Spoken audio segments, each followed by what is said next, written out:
Welcome to Peace, Love, Liberty Radio, online at fppradio.com. You know, there's some good news for the Libertarian Party of Illinois. Despite the efforts of the Republican Party out there in Illinois, the Libertarians are going to be on the ballot in November. But what efforts by the Republican Party am I talking about? Is it just that the Republicans didn't sign the petition?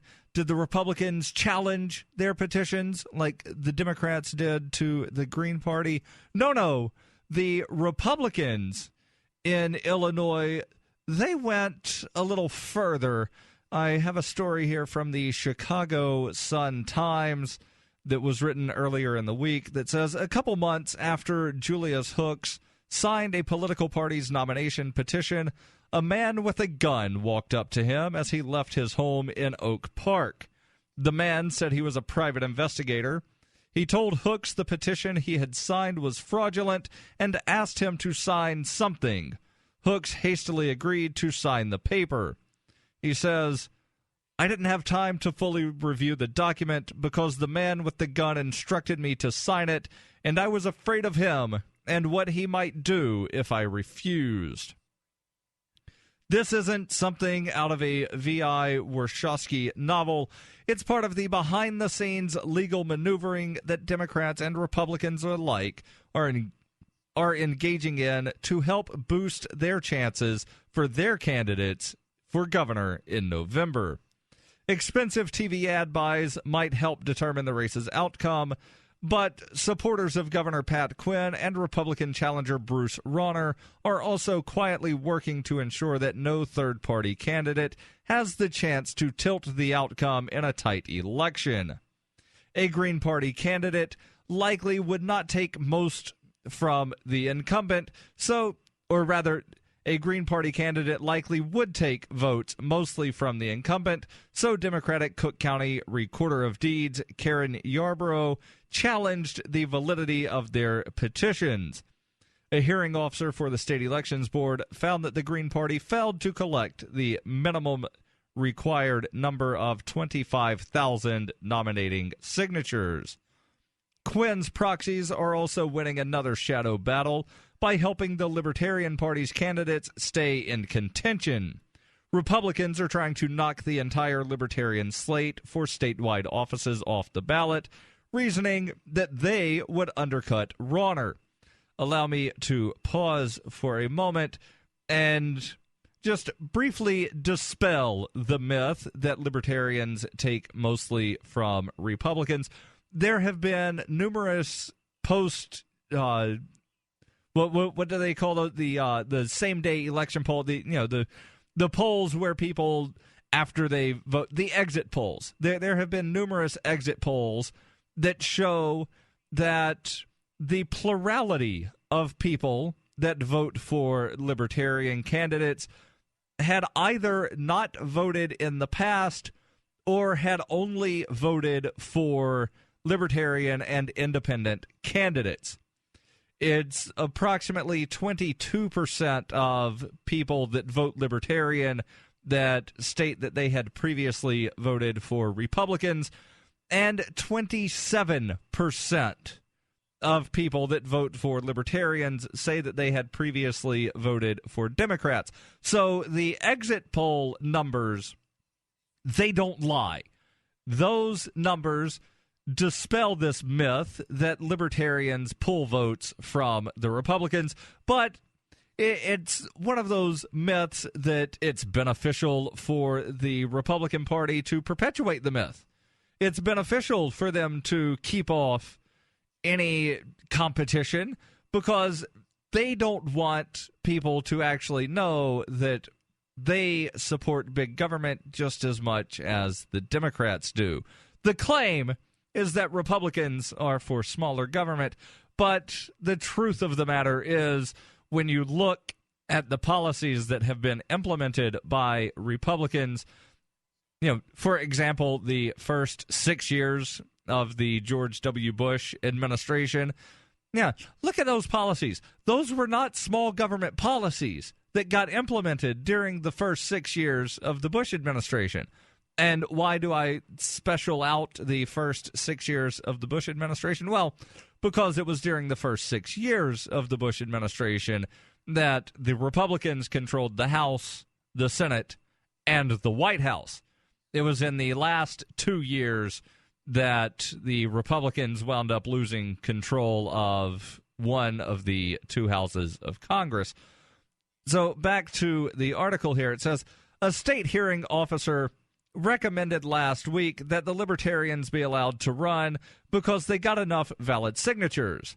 The full board, which rarely overrules its hearing officer, was scheduled to take up the matter on Friday, and in fact, the full board determined that, yes, the Libertarians did indeed have enough valid signatures to remain on the ballot. This is the case where Hooks and his bizarre story of a man with a gun comes in.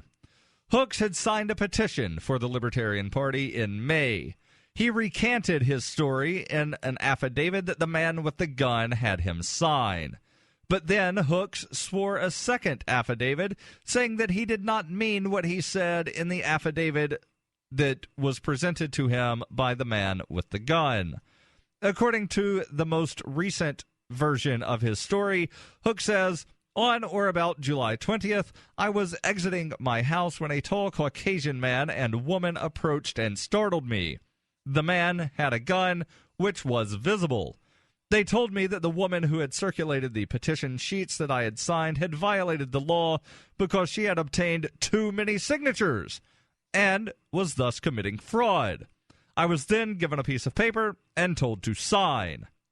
Sarah Dart, who was paid to circulate the petitions for the Libertarians and obtained Hooks' signature, told the author of this article a very similar story.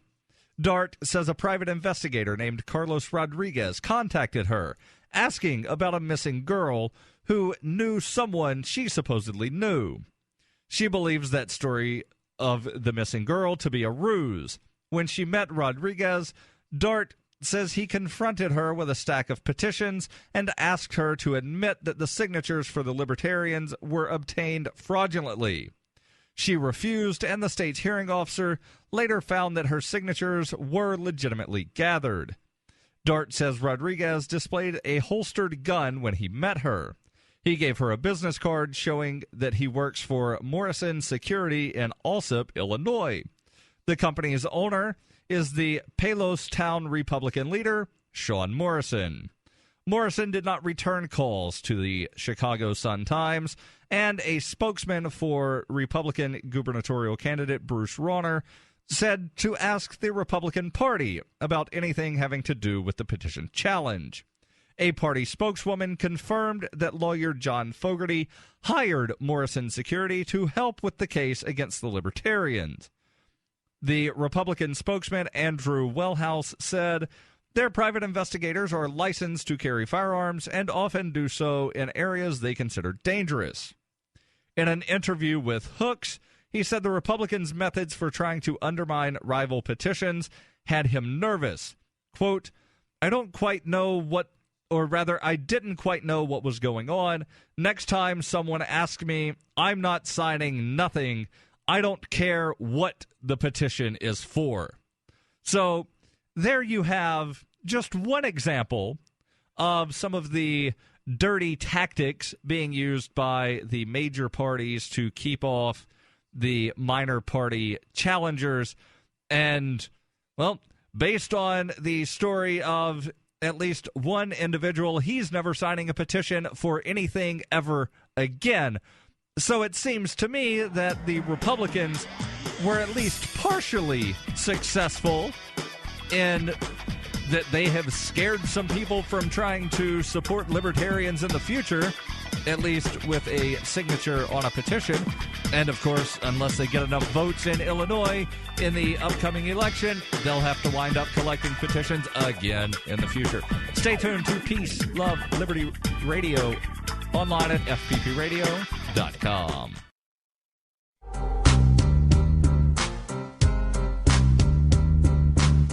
Welcome back to Peace, Love, Liberty Radio. Online at FPPradio.com.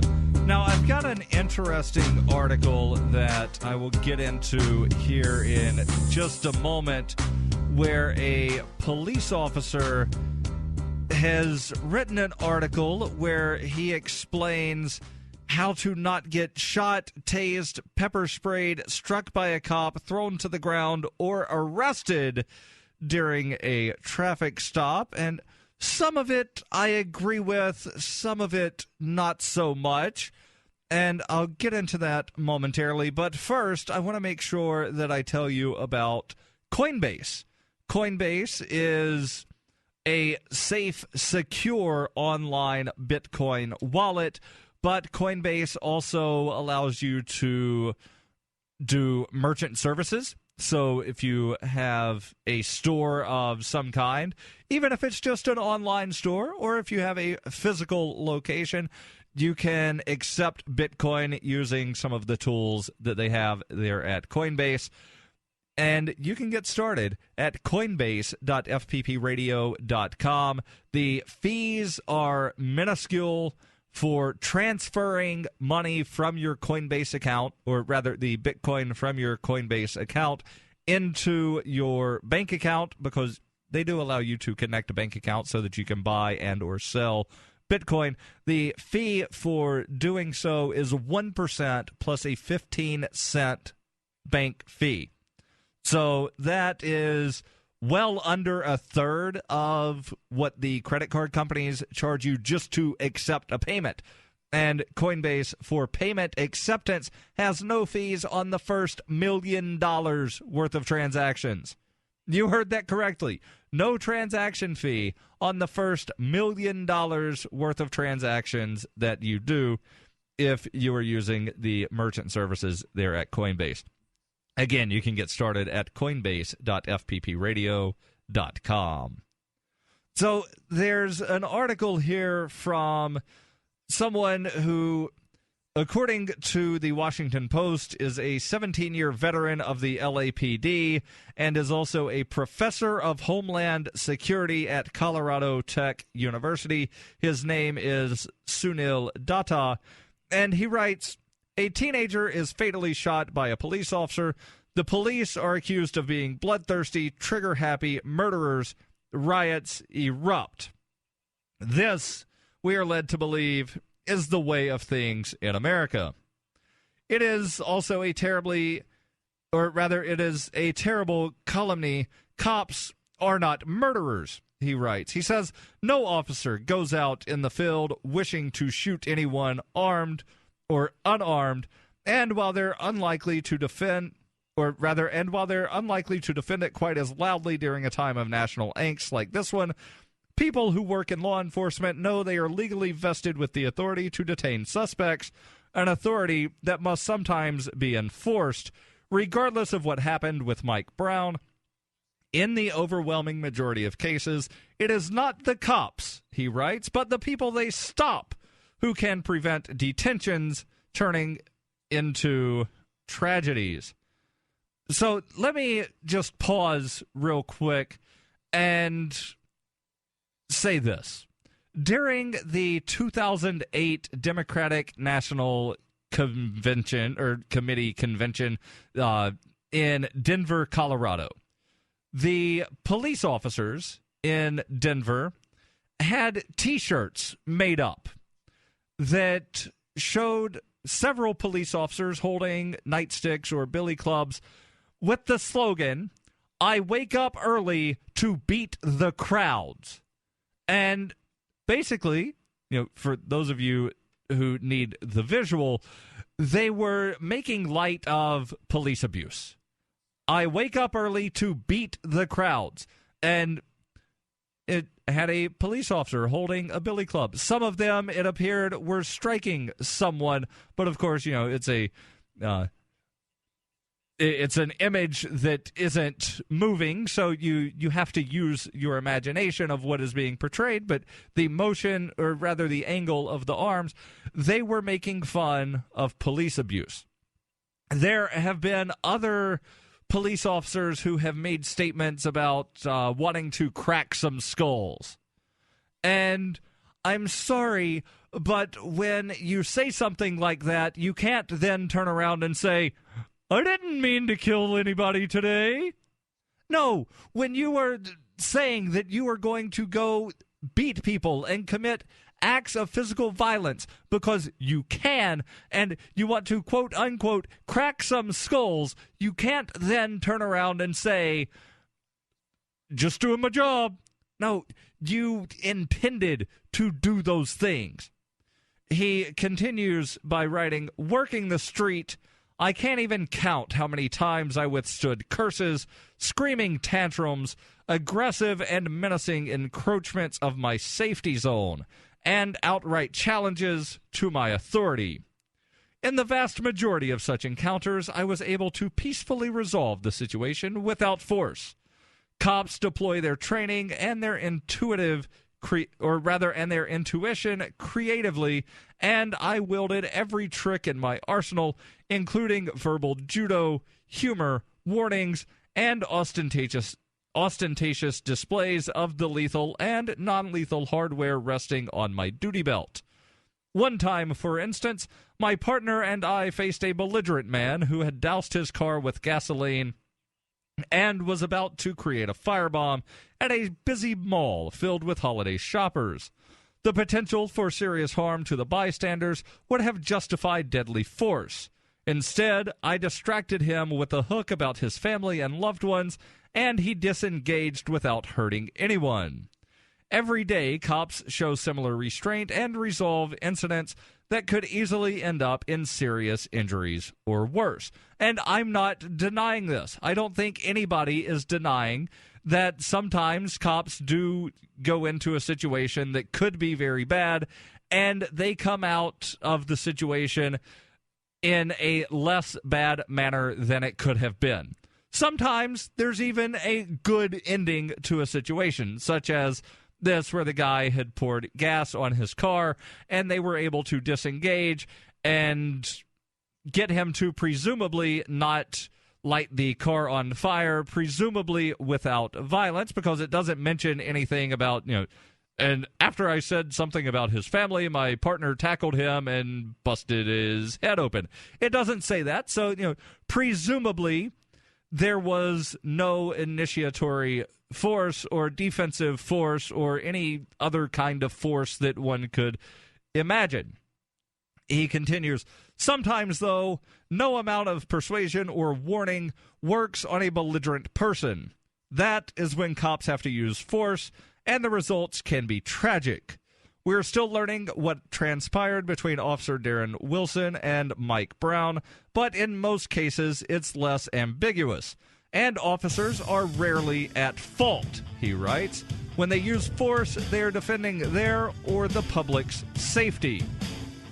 Unless, of course, it's a situation where there's a 90-pound child being held on the ground. A third officer walks up and says, we don't have time for this effing S, and then pops a bullet 2 times in the chest. No, we're led to believe that's the kid's fault. Stay tuned.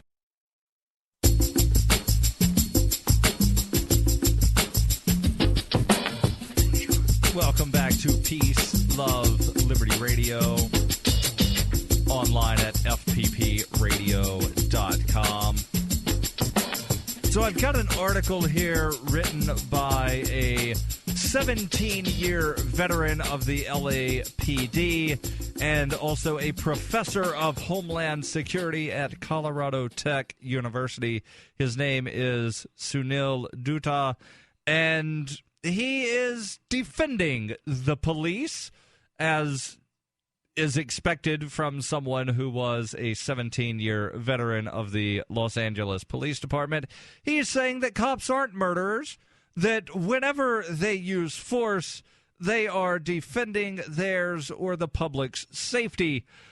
And I, at the end of the last segment, mentioned one incident where I know for a fact that they were not And no, I'm not referring to the situation in Ferguson where we're not entirely positive what happened before the bullet was fired, but we do know that Mike Brown was about 35 feet away.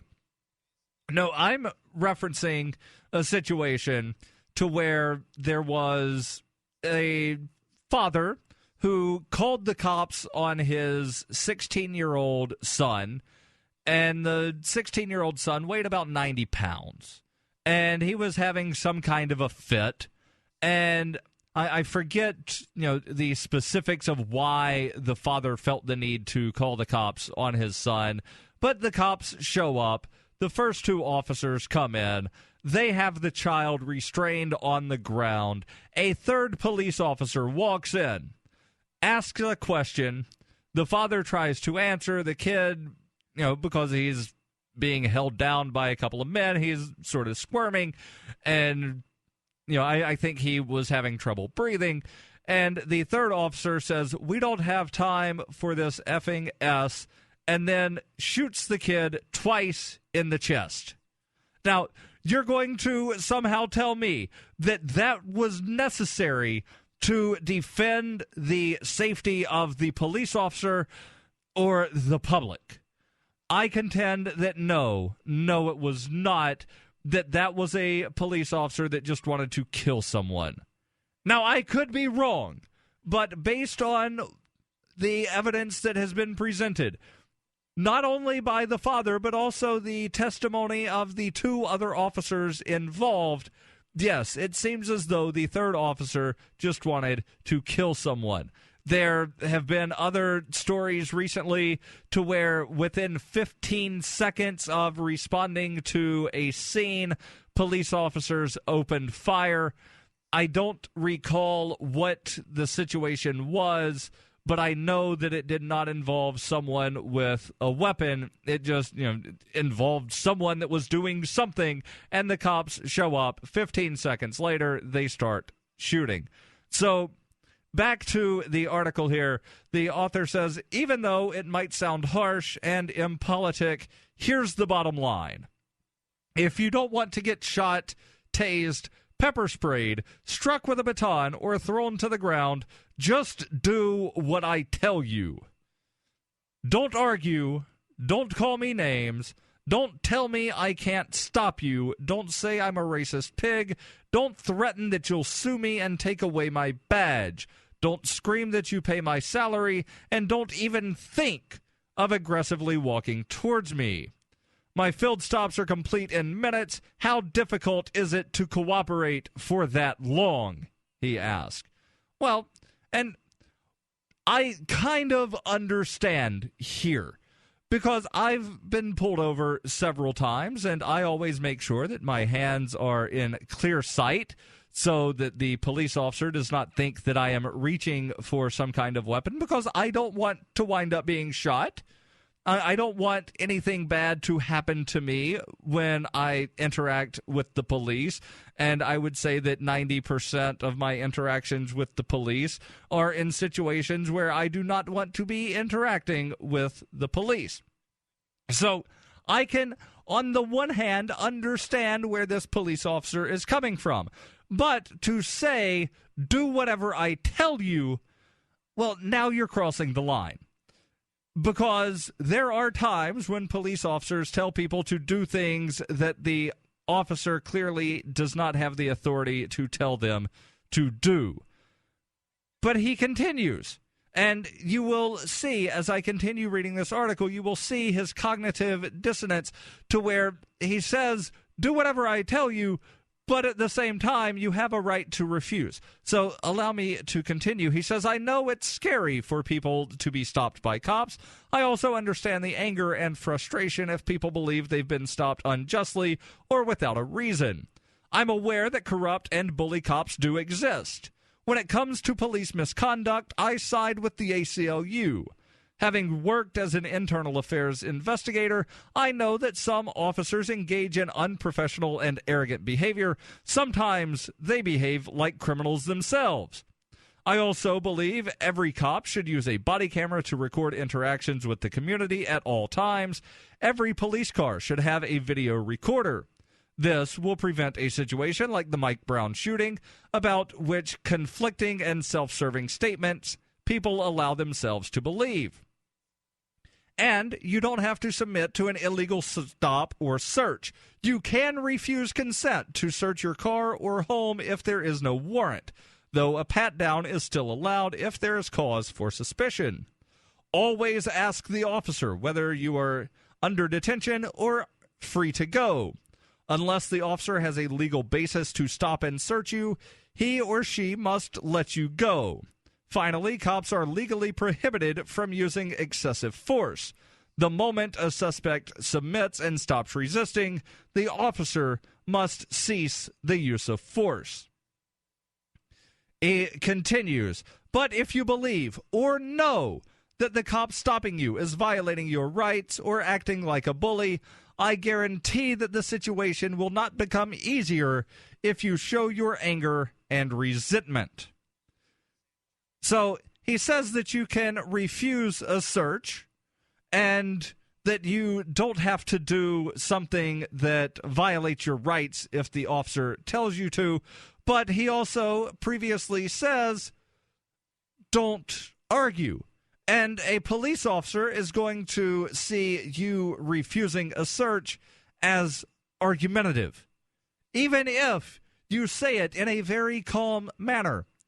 Mr. Officer, sir, I would like to exercise my rights to be free from unreasonable searches and seizures without a warrant. That cop doesn't care how calm you are.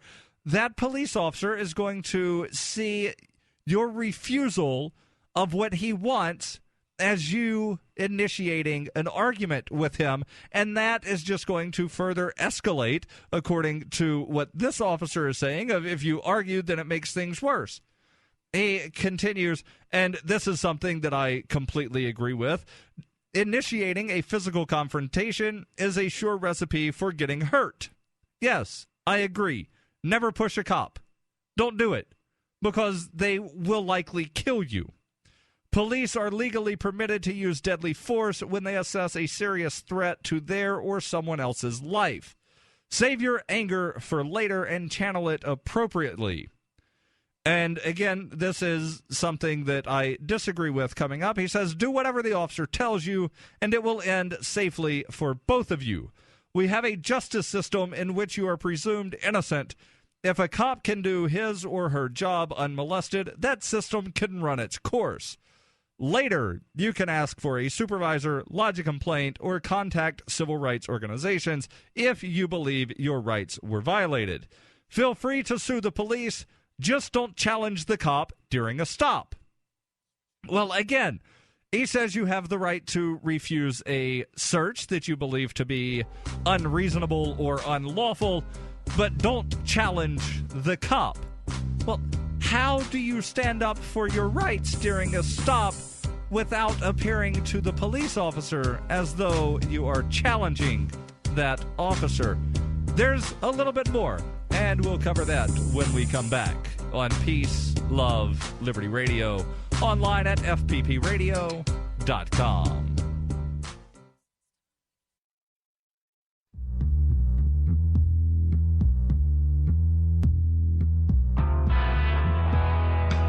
Welcome back to Peace, Love, Liberty Radio,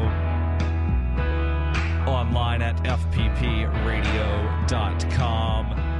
Now, before I get back to the article here by the former police officer Sunil Dutta, allow me to tell you of a way that you can support this show without expending extra money out of pocket.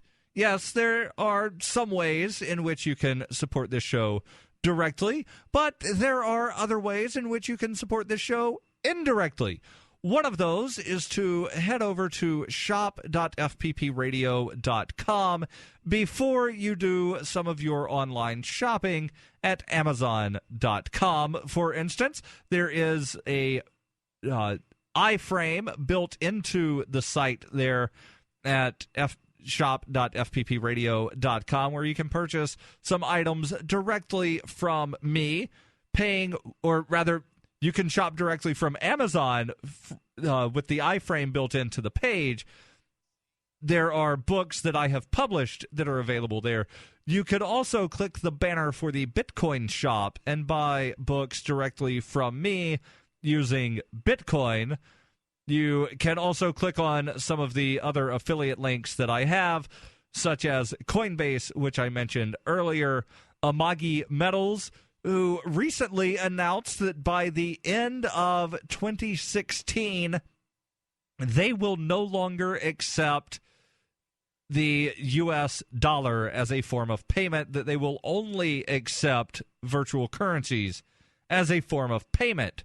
So that is very exciting news. You can click the link there. It'll take you over to Amagi Metals, and any purchase that you make from there winds up helping the show out.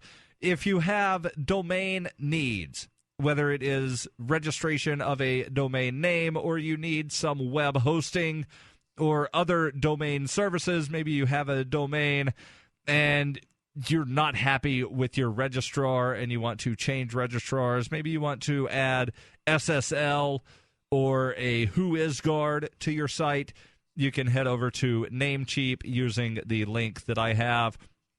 Or if you want to buy some Bitcoin and you have a wallet and you don't really feel like setting up another wallet, then you can use the wallet that you have. Go to ExpressCoin, and they have some options to where you can use check, money order, wire transfer, or you can go to certain credit unions, the one that have shared branching, and you can deposit money directly, and then within a business day, you will get your Bitcoin. They also have Litecoin and Dogecoin. And if you go through the affiliate link that I have on the website, then the first purchase that you make, if you buy $40 or less of Bitcoin, there will be no fee.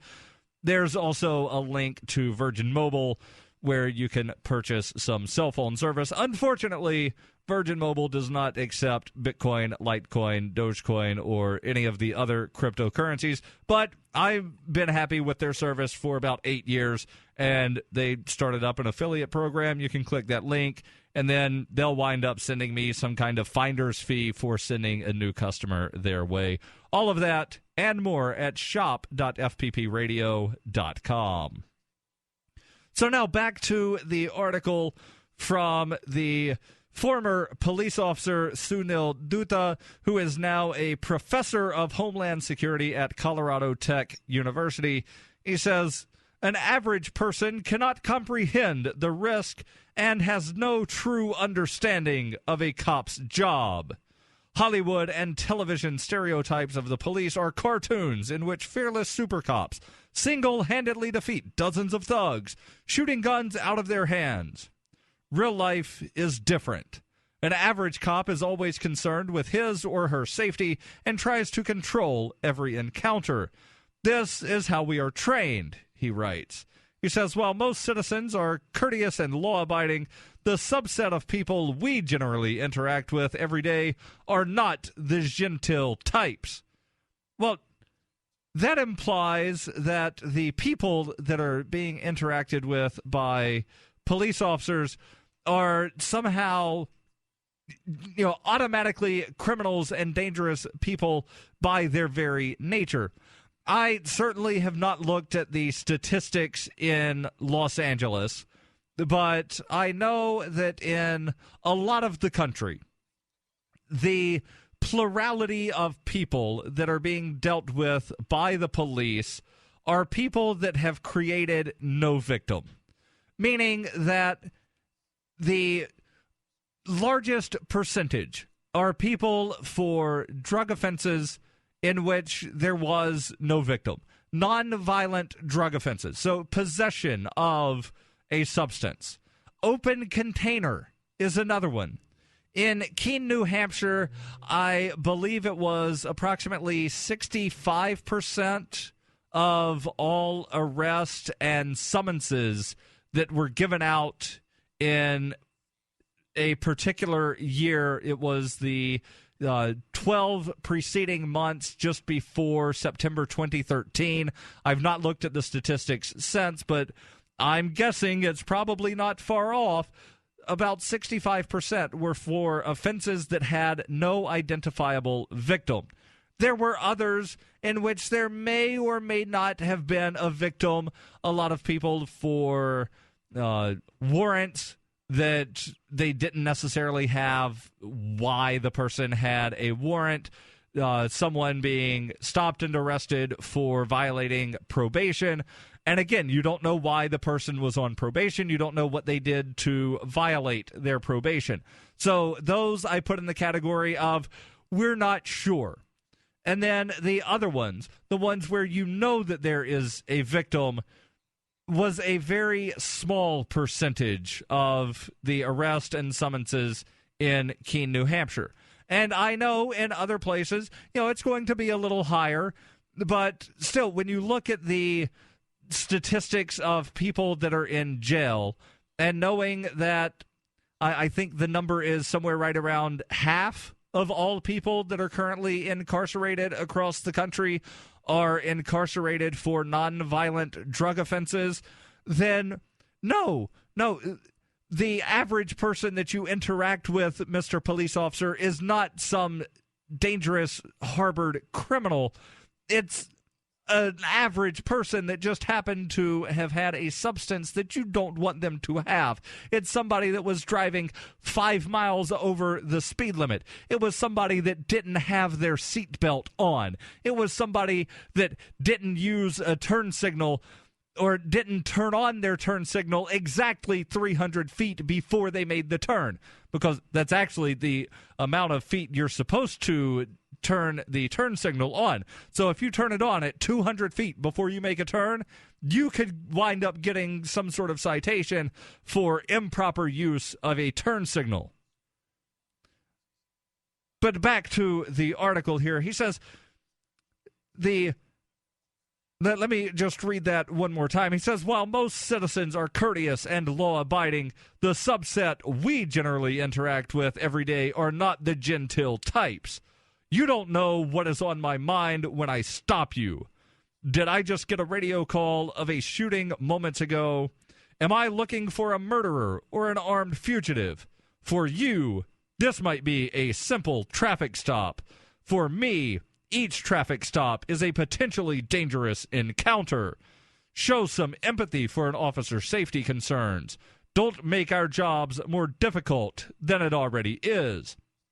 And I do kind of agree with that. Don't go out of your way to make it more difficult for them or for yourself.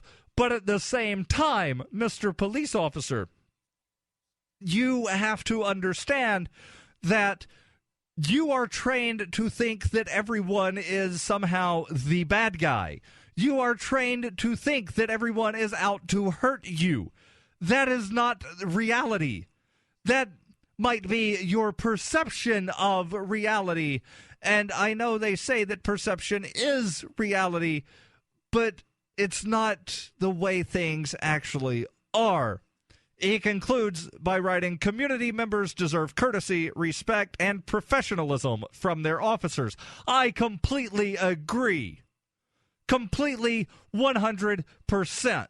And I would say that of all the places across the country where I have had involuntary interactions with the police in New Hampshire do seem to be courteous, respectful, and professional when dealing with people. He finally concludes, every person stopped by a cop should feel safe instead of feeling that their well-being is in jeopardy. I completely agree. Stay tuned. There's more coming up after the news on Peace, Love, Liberty Radio, online at FPPRadio.com. Hi, I'm Darryl W. Perry, and I need your help to take Peace, Love, Liberty Radio on the road. During the 104-day trip, I'll be visiting at least 10 cities across the country, speaking to people about the ideas of peace, love, and liberty, while simultaneously continuing to create daily liberty media. To find out more about the tour or to donate, visit tour.fppradio.com. That's TOUR.fppradio.com.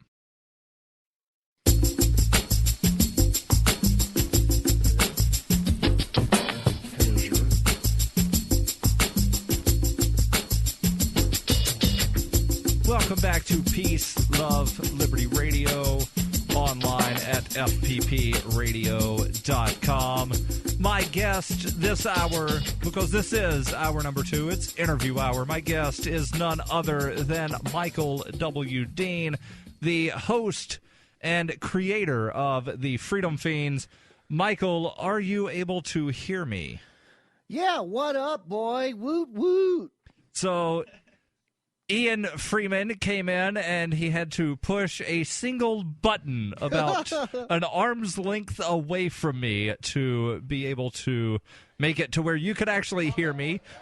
I was able to hear you during that news break, but apparently just a single button is all that was needed to make things work. So, Michael, thank you for taking some time out of your day. I know that this is probably nap time for you. No. You know what time it is for me? Here, I'll show you. Usually, the very early stages of the view of many of the this is the Freedom Feens. Wow, this is interesting. So I'm not sure what is being played in the background there. It sounded like Alex Jones mixed with something else. Well, it was kind of interesting because this is the time I usually listen to the Freedom Feens show I just finished on the local radio station, but the local radio station seems to be playing 2 shows at once. I think it's the Freedom Feens and one of those Fox News guys. It's that happens. That happens with radio. Yeah, so the reason that I thought this was nap time for you is because you do one of these weird split shifts that is really weird for radio guys. You have It's the swing shift show. I think we're the only swing shift show in the country that I know of. I asked the guy from Talkers, who pretty much knows about all the shows in the country, and he said nobody else is doing something like that. I kind of think there was I'm imagining there was why would anyone do that? But no, he actually said it was a good idea for programming options for different stations, because we started on weekends only, because we started. Nima Vedadi was the co-host on the Freedom Feens. He was the co-founder. He's still a Feen, capital F Feen in heart, and he still has a blogging account on the Freedom Feens blog. Let's put it that way. We're still in good standing, but he went off to make babies, and didn't have time to go 7 days a week. He didn't even really have time to do the 2 days a week. So I got 12 other co-hosts, because it takes a village to replace Nima Vedadi. So, because he's that good, man. So, yeah, we're doing this show now this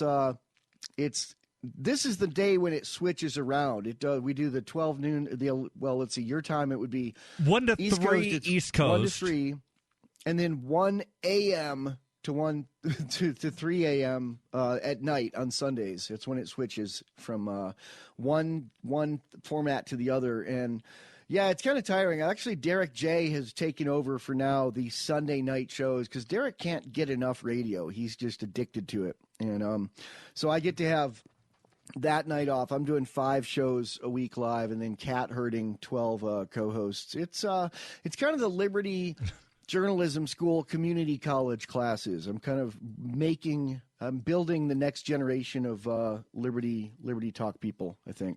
Yeah, and that's one thing that I really like about what you do is, I've heard you say before, like, we're a teaching school here at the Freedom Feens. Sort of like, a teaching hospital. Yeah. And we're like, if you accidentally lose a patient, it's live, and other people learn how to not lose a patient. And, they usually say, there's kind of an unspoken rule on radio of never point out your mistakes live. Like, oh, we came back and, but we do that. And I've heard it on LRN a bunch too. And I've even heard it on Free Talk Live. It's kind of like, we're not hiding behind, none of us are hiding behind that veneer of this is perfect, slick news, blah, blah, blah, injected into your ear hole. It's kind of more like, all right, we messed up, and we're going to point it out to people, because we are all helping build everybody on LRN, I think, and Free Talk Live. They've always got the third chair there, and you get in on the third chair, and then you murder the second chair, and you get to come up to the second chair, and then you end up being the first chair, and then you're the guy whose name's on the lease when it finally gets grown. That's how it works. Yeah, and you had mentioned Derek J can't get enough radio. He's actually got a show that comes on immediately following this one on Sundays, Peace News Now, and then on his whiteboard, he has a whiteboard on his room, and it says, Peace News Now, nap, 1 a.m. Freedom Feens. So, he takes a nap immediately after his show and wakes up to do yours. And, there's one thing that you've been advertising recently on LRN, and it's for something called FeenPhone. Can you tell us what FeenPhone is? I would love to. Thank you, Darryl. Let me first say I love that Derek J has a whiteboard, and it makes total sense. And I schedule everything as much as I can, but I would never write down nap. I would never schedule that because it would never happen when I schedule it. I am literally like a cat. Like I slept 3 hours the night before, 6 hours last night, napped 2 hours yesterday afternoon. We'll probably nap after this, but I certainly didn't schedule it because, I might just have a really great time today on this show with you and drink a bunch of coffee and then watch a whole season of The Wire after this. Well, I think the reason he writes it on the whiteboard is more for other people's benefit to know, don't bother me during this time period because I will not answer the door. It's a no contact, bad touch, leave me alone. Okay, I got it. Yeah.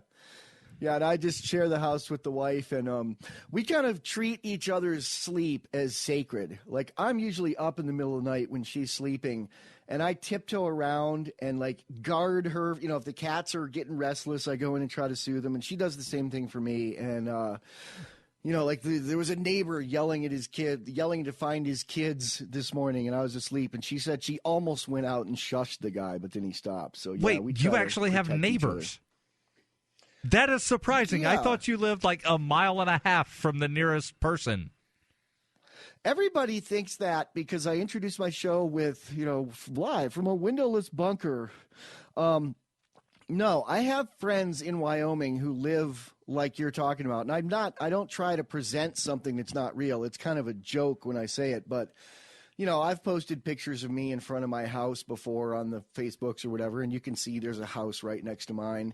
But I do have, I live in Casper, Wyoming, which is it's tied for the biggest population with Cheyenne, which is the capital. And they're both about 56,000 people. It reminds me a lot of the town I grew up in upstate New York of 5,000 people. Like any neighborhood in this town kind of feels like that neighborhood and kind of looks like it. But I have friends from Free State, Wyoming that come to visit sometimes. They literally have bunkers and they live on, 1,200 acres and they build, literally build 1,200 meter rifle ranges on their land. And those people come visit me sometimes. And one of them came to visit me and his first comment was, "Oh, I've never known anyone who lived in the suburbs before." I don't know what it's a suburb of. Denver, 4 hours away, I guess. It's a suburb of the entire state of Montana. Yeah, there you go. Cheyenne, we call Cheyenne Denver North. Cheyenne is much more of a cityfied kind of place. But, yeah, man, FeenPhone is it's not we're not advertising like we're selling it today or giving it away today. We are raising money on Indiegogo to develop it. And the developer is Derek Slopey. I just did autofill in my brain the same way my email does all the time. When I'm writing one or the other of those guys, it puts in the wrong one. Derek Slopey from Maine. And we just added a station 2 towns away from him. He actually heard us on the radio today and confirmed us and gave us an air check. That was pretty cool because you deal with affiliate relations. You know that you get on the radio and then you have to you don't announce it the first weekend. Right. Because you don't know for sure that it actually goes on for a week or two because, programming. You call them the following Monday and hope that they're in the office when you call. And then a lot of times the secretary, "Oh, yeah, he'll be back in about half an hour." And so you call back in half an hour. "Oh, yeah, he stepped into a meeting. Try back in an hour." So we'll be right back, Michael. And I do want to find out about this FeenPhone that you are fundraising for. Or is it fiend-raising? Stay tuned. This is Peace, Love, Liberty Radio, online at fppradio.com.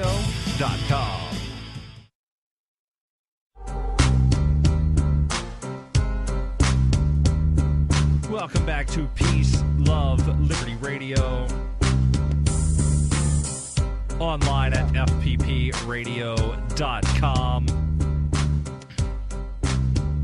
My guest is none other than Michael W. Dean. Ew! Worms. So you started telling us about the FeenPhone, and by started telling us, I mean you had said that there's a thing called FeenPhone that is being developed by someone named Derek Slopey. There's not yet something called FeenPhone that's being developed by Derek Slopey, but I am confident he can develop it, and we're raising money to get him to do it. And you can go to FeenPhone.com, F-E-E-N, Foxtrot Echo, Echo November, phone, like the thing that people talk into.com. It's basically, the idea is going to be a free and open source, free software program that we're going to give away that is going to be a replacement for Skype or for TeamSpeak or for Mumble that's going to be better for connecting remote hosts doing a podcast or an internet radio show or a radio show in different locations, because there's a lot of frustrating limitations with those other things. Now, you and I are connecting via something called a Comrex, which is a box which costs, I think mine was $1,400, and I think Ian has the big boy version, which is twice that. And it is stellar. I mean, you can connect. It sounds like you're in the same room. And, there's no dropouts you can be connected for hours and hours and hours. And, there's even an option on Ian's one to do it over a phone line. You don't even need internet. Like when they go to, Pork Fest, they're doing it over a old landline phone line. And it sounds, 89% as good as this does. And there's problems with Skype, though. And there's problems with all those other free utilities because they're not made for podcasters or radio people. They're not made for people with a decent mic in a decent room. They're made for people using cheap headsets in any they're not made for people using a good mic in a pretty good sound conditioned room over good internet. They're made for people using, crappy headsets in any room with any background noise over any internet connection. I bought this mic for $5 at Walmart, and I'm going to call my grandkids on this Skype thing. Yeah, and you actually can get we're actually building FeenPhone with certain criteria, like using the Opus codec, not putting in any noise reduction, because that sounds like a bad thing, but it's actually a good thing, because if you have a room that's set up for podcasting, you don't really need noise reduction. Right. And if you have a decent mic and if you have some mic technique, which I've written tutorials on and we'll do some more videos on. But, I mean, you want something that like just transmits crystal clear, almost like CD quality sound from one place to another. And, to build things to do that, you don't want noise reduction. You want really low latency. And we're building it with a specific mic in mind. It's going to work great in any room, like a nice studio like you guys have, but it'll also work with this particular mic that I have been evangelizing about. I've tested about 40 mics in my day and probably own 25 or 30. And it's this $50 USB mic from Audio-Technica called the Audio-Technica 2005. We just did a whole show with Lysander Feen and some other Feens and about 100 other people at the Michigan Peace and Liberty, Midwest Peace and Liberty Fest in Michigan. It's up on the Feens right now. They were using one of these mics, 2 sets of headphones, and a laptop and a hotspot, internet hotspot. Oh yeah, I heard the one little complication that you had with the hotspot. Apparently, they surpassed their bandwidth. Yeah, and then they got knocked offline. And they called me on the phone. Well, it was during a break, so it was good. But then Ben Stone was there waiting in the wings, jumped on, and then he was able to then they got back up after a 5-minute segment because they found somebody else who had a hotspot, who hadn't used their whole allocation for the month. And I thought that it was interesting because I did listen to your show before mine, and you said, I've got a field reporter who is actually in a field. He is. They're in a field. They're in the edge of the woods. They're in the edge of the woods next to a field, no electricity. It's like, if y'all think Porkfest is rustic and back to nature, the Midwest Peace and Liberty Festival is great from what I hear. I haven't been there. It sounds like a great time, and it's smaller. There were like 100 people there this year as their second one. But it makes Porkfest look like staying at the Hyatt Regency in Paris as far as rusticness. Okay. So you're saying that Porkfest would be the Hyatt Regency? Yeah, Porkfest. Or okay. Maybe it'd be more like the Paris Hilton. I'm kidding. I'll bet there is a Paris Hilton, though. There is. I saw I saw photos right after the sex tape done by the heiress of the Hilton hotels. I was looking online and saw a thing that said uncensored photos of Paris Hilton. And so I clicked on it, and it was photos of a Hilton hotel in Paris. And I got a good laugh.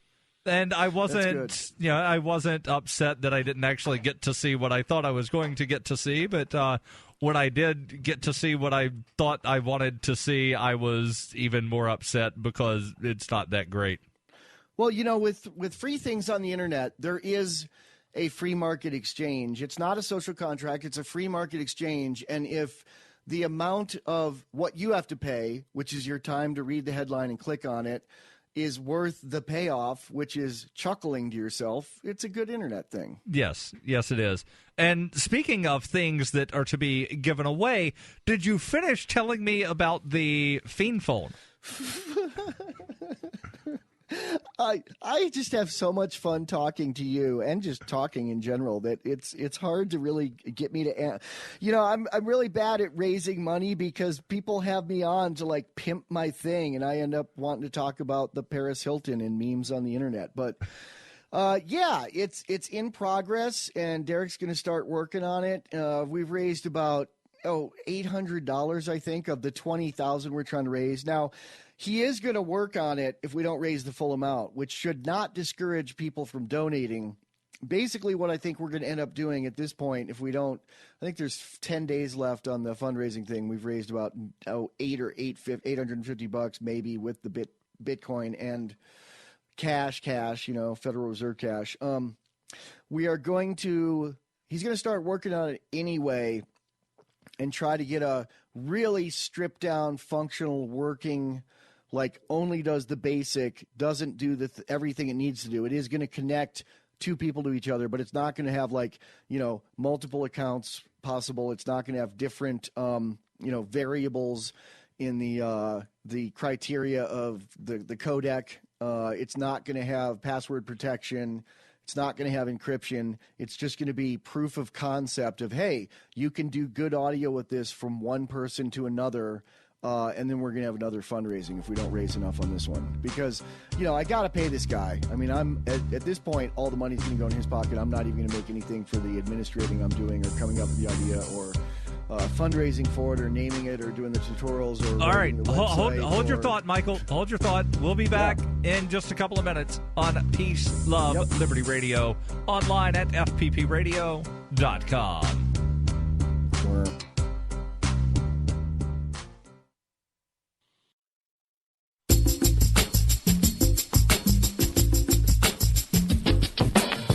Welcome back to Peace, Love, Liberty Radio, online at FPPradio.com.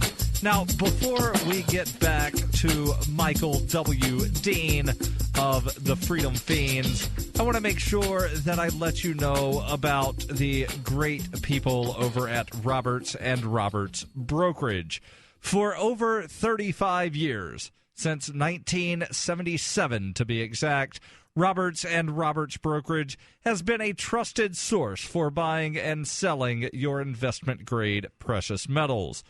They don't support the banks, meaning that you can't buy with credit cards, but they do take Bitcoin, which means that if you bought some Bitcoin about a year and a half ago and didn't wind up spending all of it, then you've probably made some profits on some cryptocurrency, well, you can turn some of those profits into a long-term stable investment. Call Roberts & Roberts Brokerage for knowledgeable advice on investing and tell them that I sent you. 800-874-9760. That's 800-874-9760.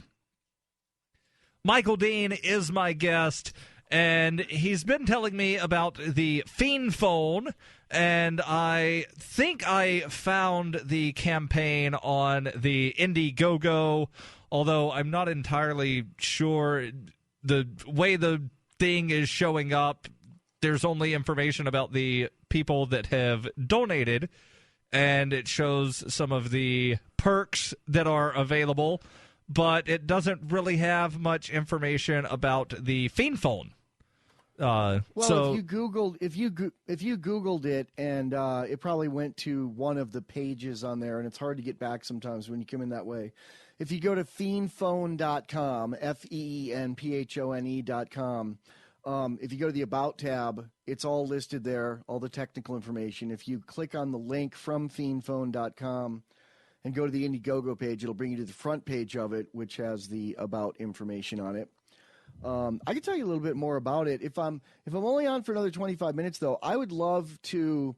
I don't have a need to pimp my thing in perpetuity. I think it'd be more fun to like give some basic tips for podcasting. I think Certainly that might be more useful if you want.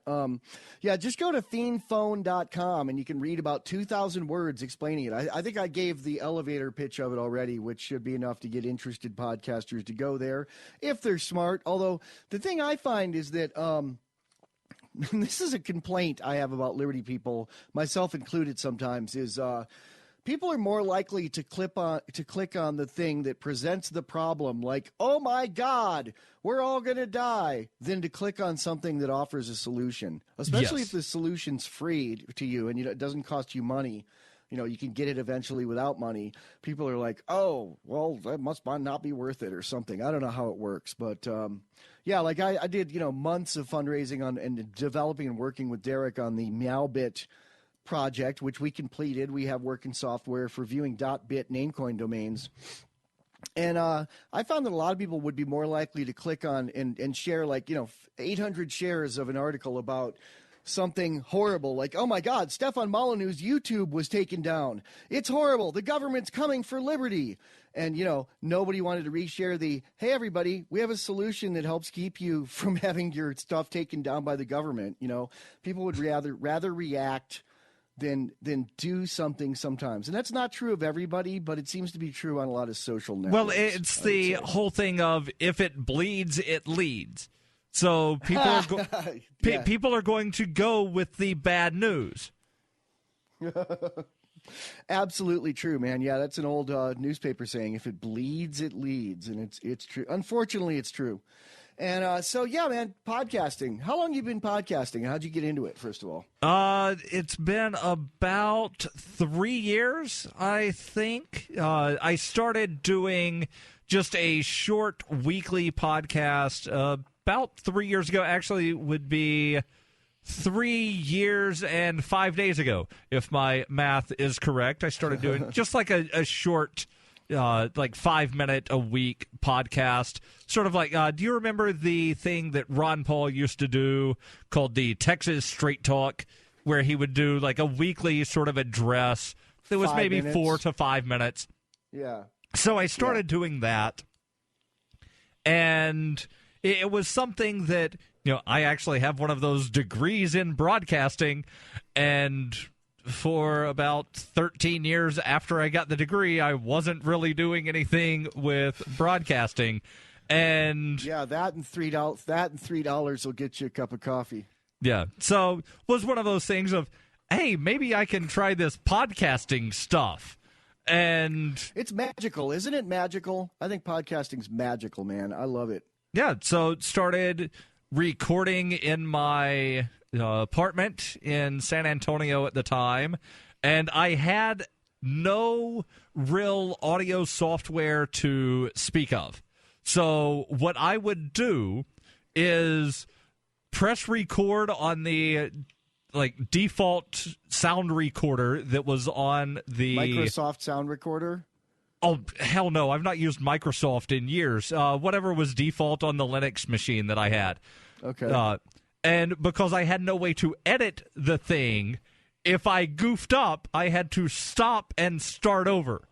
And I had to make sure that I had a 5-minute perfect product, and it had to be exactly 5 minutes because Ian Freeman of LRN started running it during the top of the hour news rotation a few months after I started doing the thing. And so because it needed to be exactly 5 minutes, I had to, be exactly perfect on my delivery. And it helped me in a lot of ways with I was going to say, delivery. That's kind of good training, that's one reason that a lot of people who did media the old-fashioned way are actually better in some ways than the new way. Like, for instance, people who learned filmmaking, filming on film and having to cut film. And I'm not being Luddite. I mean, I started making film on film, Super 8 film, 35 years ago. Started recording on tape, did records on, 4-track, 8-track, 16-track studios. They were pressed to vinyl. Did it all the old way where you had to, I jokingly say, hammer out the pixels one by hand and hammer out the waveforms. And I'm not saying these kids with their software, but I'm not a Luddite. I totally was a first adopter. Had a computer in 1991, had a website in 1996. Was editing audio and uploading MP3s before there were RSS feeds. I was doing a podcast kind of in 1998, and then was doing digital filmmaking in 1999 or 2000. I love all that stuff, but it really helps to have learned it the hard way. Like, for instance, I've heard a complaint about modern filmmaking, and I love digital filmmaking, and it's amazing, and it's gotten to the point where it looks as good as film with these cameras called Red, which are you can rent them for a week for $1,000 and make something you can cut on a computer that looks as good as a Hollywood film. The whole package is like $80,000, but you can rent them for $1,000 or $1,500 a week. And old movies, like when they were paying $100 a second for the film and the developing alone for 35 millimeter filmmaking, people made really conscious decisions of what they shot and what they edited and tried to keep the shooting ratio down. And now it's kind of it's free. It doesn't cost, you can shoot 1 million minutes for 10 cents and you just keep shooting. And it kind of makes a different kind of filmmaking. And really, the old kind of filmmaking with having to do it on film and consciously think it out, I think really produced some amazing films, especially in what I consider kind of the new golden age of cinema, which was before, but the old golden age was in the 20s and 30s. The new golden age is now with digital filmmaking looking as good as film. But I think there's a golden age in the 70s when you had movies like Easy Rider and The Godfather, and was The Godfather 70s or early 80s? But no, 70s, and Jaws and big Hollywood films like that were really creative and different and interesting and weird. Hold your thought, Michael. We'll be back in just a moment on Peace, Love, Liberty Radio.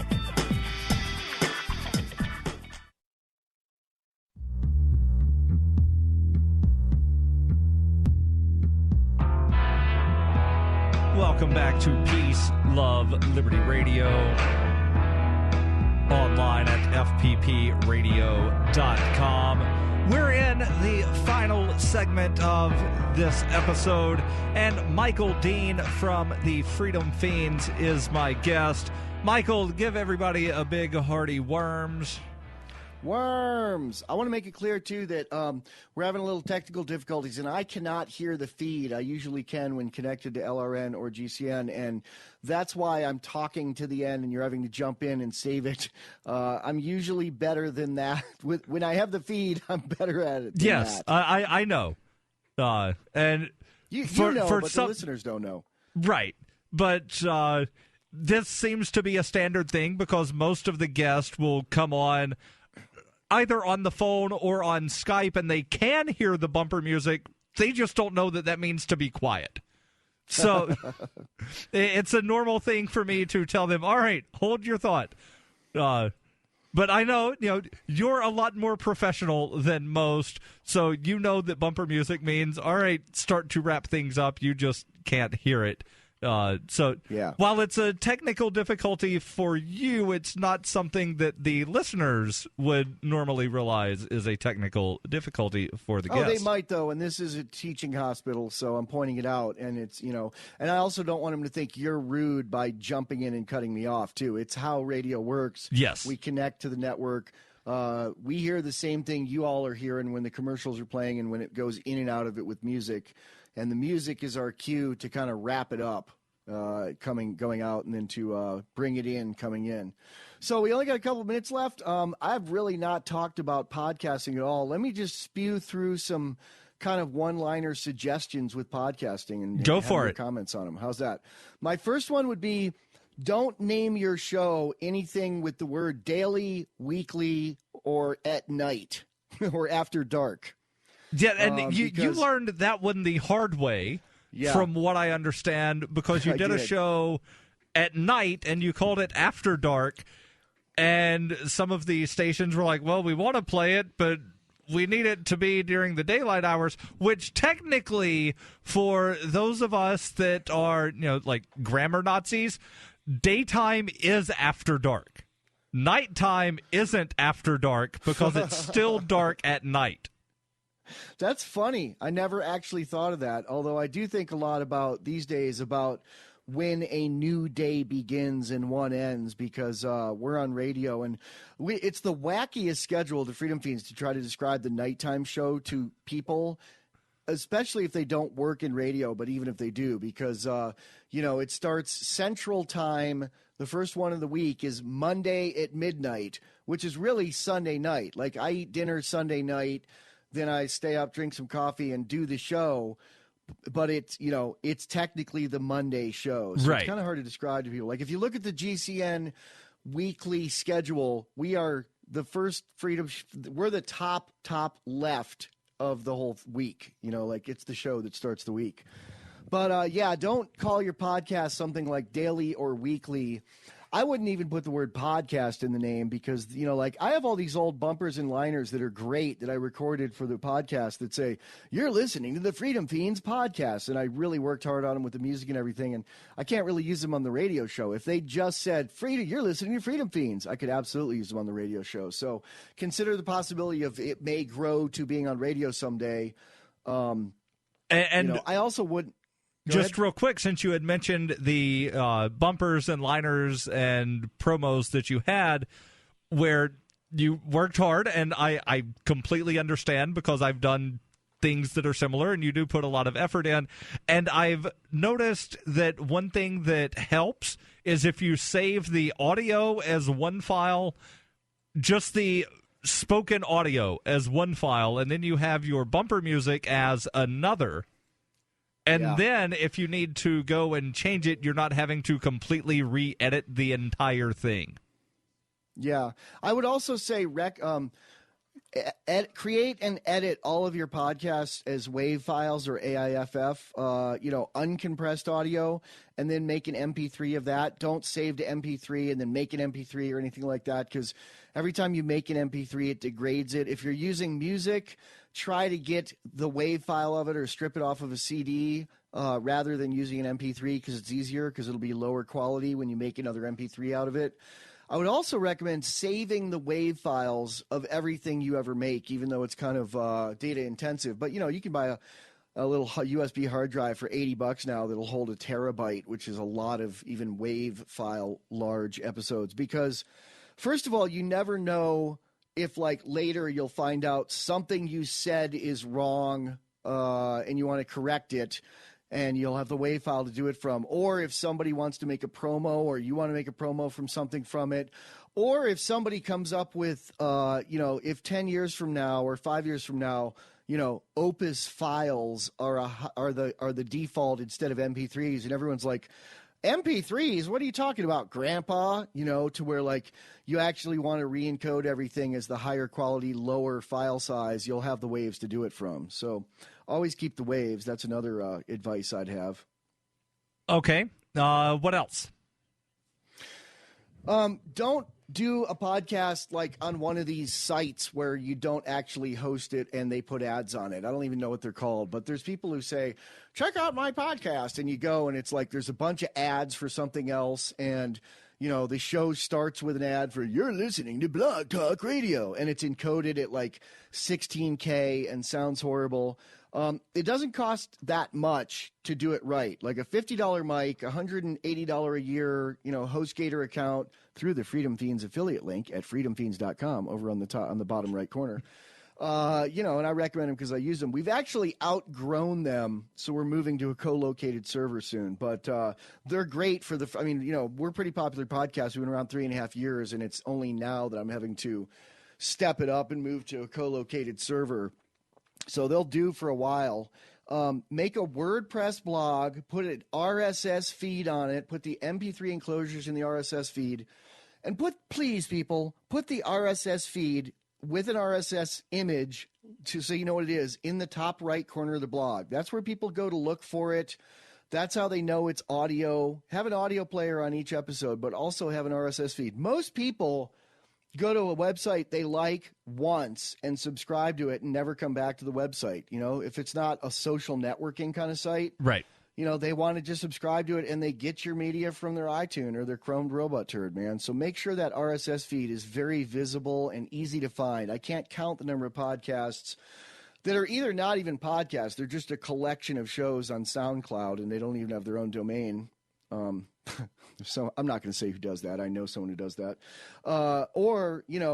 They have a blog of their own with their own domain, but you can't find the RSS feed to subscribe to it. It's on you have to click through 3 pages to find it or something. Yeah, I know some people that they wind up putting all of their archives for their shows on something called archive.org, and then embedding that into a post on their website and going through FeedBurner to create an RSS that can then be submitted to iTunes.